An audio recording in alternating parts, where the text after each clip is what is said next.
Hi everyone, कैसे हैं आप सब। So this is day one of polity questions S answer writing. और आज से हम पॉलिटी के जो भी क्वेश्चंस हैं मेंस में आए हुए उनकी आंसर राइटिंग स्टार्ट कर रहे हैं। और ये आंसर राइटिंग हम टॉपिक वाइज करेंगे।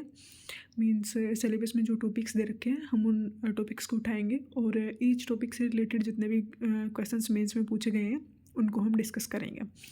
तो आज के दो टॉपिक्स मैंने लिए हैं, वो है प्रीएम्बल और अमेंडमेंट वाला पार्ट। और इन दोनों ही टॉपिक से एक एक क्वेश्चन आया हुआ है मेंस में। तो हम स्टार्ट करते हैं हमारा आज का डिस्कशन। तो पहला क्वेश्चन मैंने प्रीएम्बल से लिया है जो कि 2016 में पूछा गया था।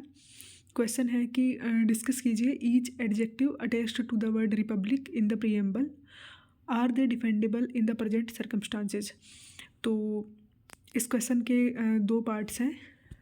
पहले पार्ट में इसने पूछा है कि प्रीएम्बल में हमारे कॉन्स्टिट्यूशन का जो प्रीएम्बल है या फिर हमारा जो प्रीएम्बल है उसमें कुछ वर्ड्स दे रखे हैं जिनमें रिपब्लिक एक वर्ड है। तो इस रिपब्लिक वर्ड के साथ जो अदर जो वर्ड्स दे रखे हैं उनको डिस्कस करना है।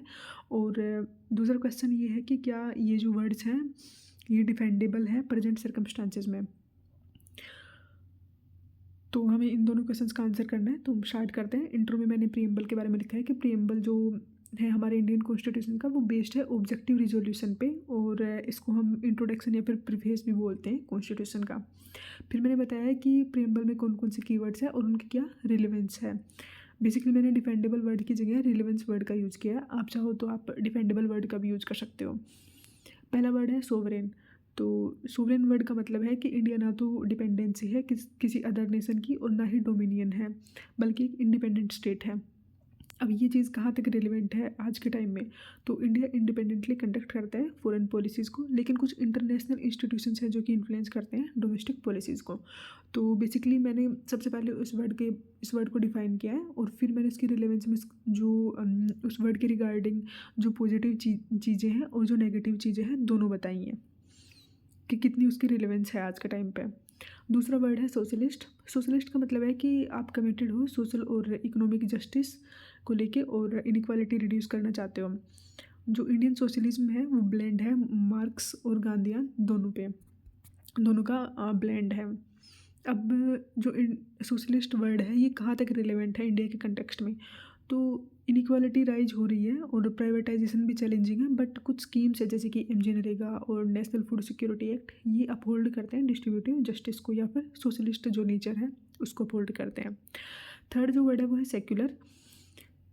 तो इंडिया के अंदर जितने भी रिलीजन है उनका सेम स्टेटस और सपोर्ट है चाहे उनकी जो भी स्ट्रेंथ हो। तो ये है सेक्युलर वर्ड का मीनिंग इंडिया के कंटेक्स्ट में। अब क्या रिलेवेंस है इस वर्ड का आज के टाइम पे। तो जो कॉन्स्टिट्यूशन है वो गारंटी देता है under article 25 to 28, but allegations है रिलीजियस पोलराइजेशन के। काफ़ी बार ऐसा होता है कि कुछ जो रिलीजन्स हैं वो उनकी पोलराइजेशन की न्यूज़ आती रहती है। फोर्थ है डेमोक्रेटिक।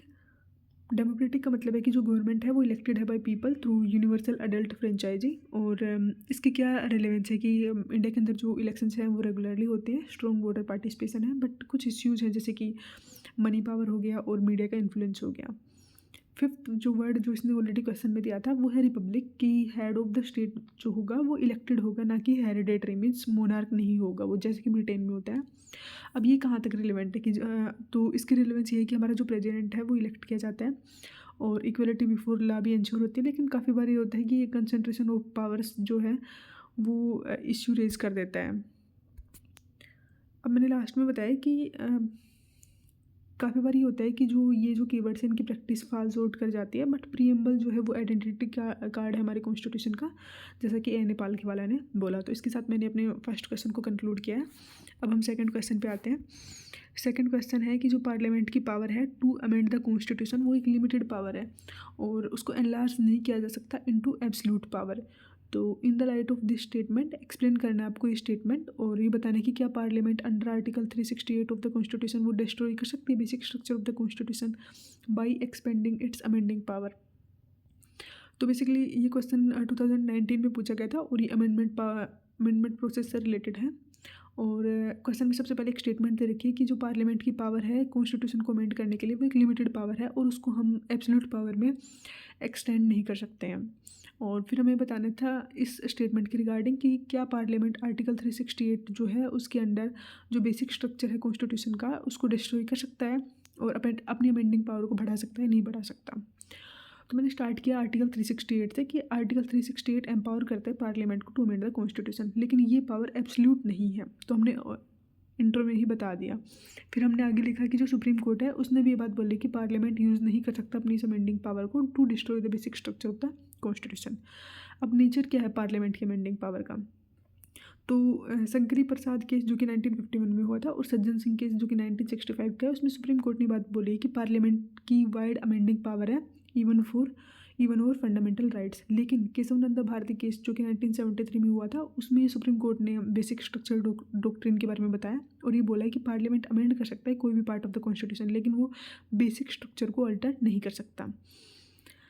अब मैंने आगे बताया कि जो पार्लियामेंट है वो अपनी पावर को एनलार्ज नहीं कर सकता अंडर आर्टिकल 368 और वो ओवरराइड नहीं कर सकता कॉन्स्टिट्यूशनल लिमिटेशंस को। जैसे कि केशवनंद भारती केस में हुआ था कि कोर्ट ने बात बोला कि जो लिमिटेड अमेंडिंग पावर है वो भी बेसिक स्ट्रक्चर का ही पार्ट है। दूसरा इंदिरा नेहरू गांधी वर्सेस राज नारायण केस हुआ था 1975 के अंदर। उसमें बात बोली कि अमेंडमेंट्स जो कि वोलेट करते हैं फ्री एंड फेयर इलेक्शंस को वो भी स्ट्रक डाउन किए जाएंगे। थर्ड मिनरल मिल्स केस हुआ था 1980 के अंदर। उसमें कोर्ट ने इनवैलिडेट कर दिया था क्लोज को जो कि सोट कर रहे थे to give parliament unlimited amending power, और ये चीज़ रीअफर्म की गई कि जो जुडिशियल रिव्यू और लिमिटेड पावर है ये दोनों ही आपके बेसिक फीचर्स हैं। और फिर मैंने कंक्लूड किया है कि पार्लियामेंट जो है अंडर आर्टिकल 368 वो डिस्ट्रॉय नहीं कर सकती या फिर डायलूट भी नहीं कर सकती बेसिक स्ट्रक्चर को by expanding its amending power. और जो हमारा कॉन्स्टिट्यूशन है वो स्ट्राइक करता है एक balance between flexibility and rigidity, और ये इंश्योर करता है कि जो कॉन्स्टिट्यूशनल सुप्रीमेसी है वो ओवर ही रहेगी पार्लियामेंट्री एब्सोल्यूटिज्म से। इसके साथ हमारा सेकंड क्वेश्चन भी एंड होता है।